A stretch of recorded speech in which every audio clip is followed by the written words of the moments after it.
Dawn. A clear freeway from above. Smooth. Quiet. Exhibit A. One car blinks red for less than a second, just a fingertip on the brake. Freeze. Fast forward, that tiny red pulse becomes a moving wall. It marches backward at about 9 miles per hour. It traps people who haven't even left home. The question, how does a fraction of a second become thousands of hours of delay? And why do our roads amplify it instead of absorbing it? Look in the corner, a clock. Daycare closes in 12 minutes. Coffee going cold. A late fee that hits a family budget, not a traffic model. Define, then deploy. Phantom jam, no crash, no cones, just a crowd-made wave of stop and go. We've seen it in ring road experiments. Put 20 to 25 drivers on a circular track. Tell them to drive normally. No obstruction. A jam appears out of thin air from tiny speed variations. Define, then deploy. Shockwave speed, think of a standing line at a concert. The front moves, the ripple of motion moves backward. In traffic, it's W equals the change in flow divided by the change in density. Translation: the jam's backward speed depends on how much the crowding and the car throughput differ across the wave. Typical number: about -15 kilometers per hour, about -9 miles per hour. Define, then deploy. The fundamental diagram: imagine a hill. As density rises, flow climbs toward a peak near roughly 2,000 vehicles per hour per lane. Push harder, and you fall off the far side. Capacity drops by 5 to 15% once stop and go forms. It stays dropped until the jam dissolves. That's hysteresis, memory in the system. Micro to macro. A 0.7 second brake tap at 65 miles per hour makes the next driver tap. Their reaction takes 1 to 1.5 seconds. Gaps compress. Variance grows. The line becomes a slinky spring you can't see. The cascade math. Suppose the wave lasts 12 minutes along a 1-mile stretch. Flow falls from 1,900 to 1,400 vehicles per hour per lane. Lost capacity, 500 vehicles per hour. Over 12 minutes, that's around 100 vehicle hours of delay per lane, born from one microscopic perturbation. Define, then deploy. Capacity drop: once the stop and go starts, even if demand eases, the road carries fewer cars than it could. You can't just step back to smooth flow. Define, then deploy. Incentives in the driver's seat: short headways feel rational, aggressive merges feel efficient. Locally optimal. Systemically unstable. Define, then deploy. Nash equilibrium: when everyone minimizes their own travel time, we land in a stalemate no one can improve alone, even though the group could be faster together. Define, then deploy. Brais's paradox: at a tempting shortcut and drivers reroute selfishly, overloading the fragile link. Total travel times rise. Some cities have improved flow by removing links. Ledger of consequence. Typical US drivers lose on the order of 50 hours per year in congestion. In big cities, 100 plus hours. Weeks of mornings. Thousands of extra miles worth of fuel burned across a metro. Carbon that makes the air a little thicker for a child with asthma. Resilience drill setup. It's 7:40 a.m. You're 12 minutes from daycare. 18 minutes from your shift start. Light rain. A lane drop sits 2 miles ahead. Reconstruction. We map the wave like a forensic team. 7:42, one driver taps after a gentle grade. 0.7 seconds. Barely felt. 7:43 to 7:45, reaction time stack. Gap shrink. Lane changes spike at the merge. The flow density point slips past the peak. 7:46, the flip. Capacity drop. The jammed shockwave starts marching upstream at 9 miles per hour. Everyone behind you is already late. 7:50, a truck on the shoulder. Not blocking. Eyes wander.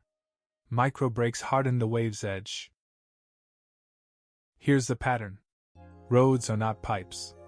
They're crowds. Crowds behave like fluids with memory. Small, selfish corrections create oscillations. Push for maximum throughput at every instant, and you trigger the mode where the system carries less overall. The aha, the best way to go faster is to stop trying to be first. Smoother is faster, gentle, early braking, bigger headways, metered inflow, variable speed limits, cooperative cruise control. Not etiquette. Control theory. Proof by counterfactual. Simulate one lane with 2-second headways and an early step down in target speed. The shockwave never forms. Aggregate the effect. Hundreds of hours saved by people who never noticed anything happened. Verdict.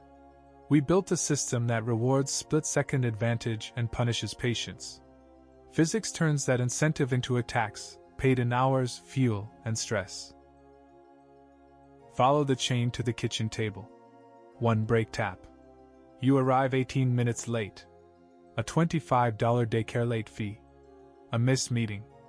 A rescheduled delivery route. 1 extra hour of a van idling. More fuel burned. Slightly higher grocery prices next quarter.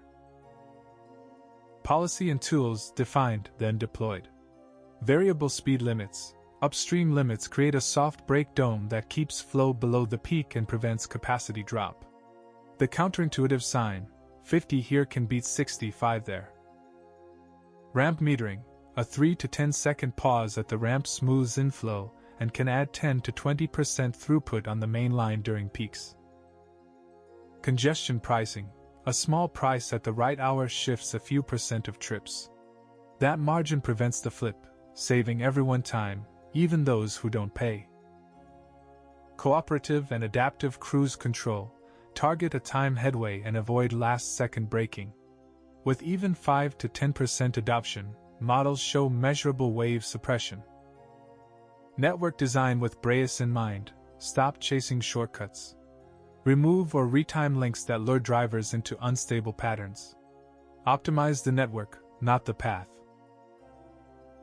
Resilience drill, final minutes. Rerun 740 to 755 with 2 changes, a 2-second headway norm and a 50 mph upstream advisory. The wave never forms. The daycare door closes at 7:59, after you walk in. Clarity creates consequence. A single 12-minute shockwave on a 3-lane freeway can waste roughly 300 vehicle hours, burn hundreds of extra gallons, and add measurable CO2. That's not a model. That's dinner getting cold. Investigator's Toolkit. Keep a steady 2-second gap. Smooth is faster than aggressive. Zipper merge early and cleanly. Don't rush the bottleneck. If your car has adaptive cruise, use it and set time headway, not just speed. Support variable speed limits, ramp metering, and targeted pricing. They aren't slowing you down. They're preventing the slow. Now the audit ledger, vulnerabilities and strengths. Vulnerabilities. Human reaction time lag. Short headways that feel efficient but raise variance. Lane drops and visual distractions. Brittle capacity at the peak. Selfish routing that triggers BRAIS's paradox. Strengths and mitigations. Variable speed limits and ramp metering to hold the system below the cliff. Cooperative cruise control to dampen waves. Managed lanes and targeted pricing to shave the peak. Public norms. The 2-second rule, as a social technology. Data-driven operations to spot and dissolve waves early. Testable takeaways. At home, on your next commute, become a shockwave absorber for 10 minutes, hold a 2 to 3 second gap. When you see brake lights, lift early, don't jab. Count your full stops per mile before and after. Your arrival time won't worsen. Your stress will drop. For professionals, run a 1-week morning drill on a congested corridor. Activate an upstream 50 mph advisory when occupancy exceeds threshold and meter the nearest ramp to 4-second spacing. Measure the reduction in shockwave count, overall throughput, and stop and go minutes. Publish the delta. Next target. In our next audit, we stress test the 60 Hz heartbeat of the power grid, how a passing cloud over a solar farm can nudge the light above your kitchen table. Red Team question. In your domain, what is the single shockwave you're betting will damp itself, when you know it won't? Closing image. The same freeway from the opening. No ripples. No red band. A city that chose smooth over frantic. Phantom jam, case reopened, and solvable.